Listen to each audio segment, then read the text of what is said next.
Let's dive into something that's, well, it's kind of everywhere.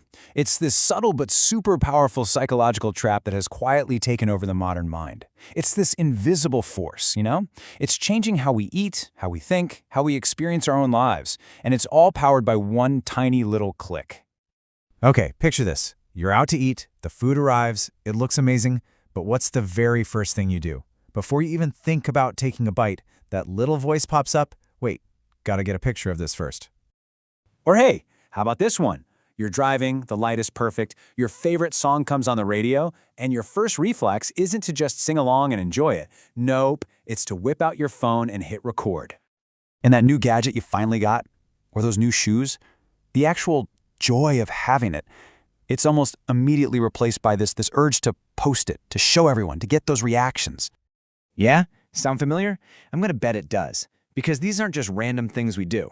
They're all part of this subconscious pattern that's just running on a loop in the background of our lives. What we're really looking at here is an invisible habit. It's become a conditioned reflex that's fundamentally changing how you interact with the world around you. So, to really get a handle on this habit, we've got to give it a name. Let's call it what it is, the dopamine trap. And this brings us to the absolute core of it all, the instant validation loop. It's basically a state where our brains get rewired. They stop caring as much about real life and start chasing these tiny, little digital rewards you get from posting or scrolling or sharing. And the way it works is it's shockingly simple. Step 1, you take a digital action, right? You post, you scroll. Step 2, your brain gives you a little reward, a hit of dopamine, that feel-good chemical. And then step 3, that reward trains you. It conditions you to do it all over again. And boom, you're locked in the loop. Now here's where it gets kind of wild. Your basic motivations actually start to shift. When that plate of food hits the table, your brain isn't just thinking, I'm hungry anymore. It's screaming, where's my dopamine hit from sharing a photo of this? The digital world literally starts to feel more important than the real one. So this loop, it seems pretty harmless, right? Just a few clicks. But it actually has a really high cost. There's this unseen damage that chips away at our joy, our confidence, and even our relationships. This comparison just hits the nail on the head. We stop experiencing our lives and we start performing them.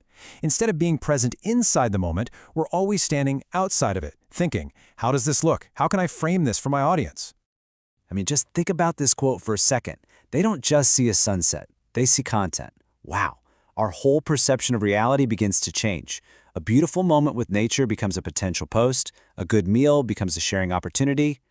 And it also messes with our sense of self. See, real confidence, that's built from the inside out, through things you actually do and achieve. But digital confidence, it's fragile. It completely depends on what other people think, on likes, comments, shares. You're basically outsourcing your self-worth. It's really just like mental junk food. That's the perfect way to put it. You know, scrolling endlessly gives you tons of stimulation, makes you feel like you're doing something. But just like junk food, there's no real substance, no nourishment. It leaves you feeling empty and just wanting more. And of course, this all spills over into our relationships. We've all seen it, right? You can be sitting right next to someone you love, but you're both a million miles away, lost in completely different digital worlds.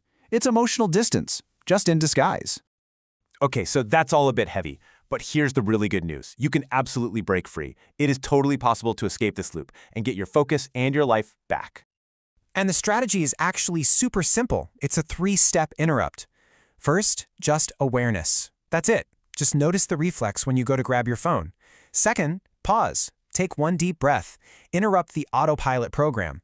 And third, make a new choice. Consciously choose to just live the moment instead of documenting it. And let me be really clear here. This is not about some dramatic digital detox or deleting all your apps. That's an external fix. This is an internal one. It's about retraining your brain one tiny moment at a time to be present again. So what's the payoff? What does it actually feel like when you start to break that cycle and live in the moment again? Well, the benefits are very real and they happen fast. Food literally tastes better because you're actually paying attention to it.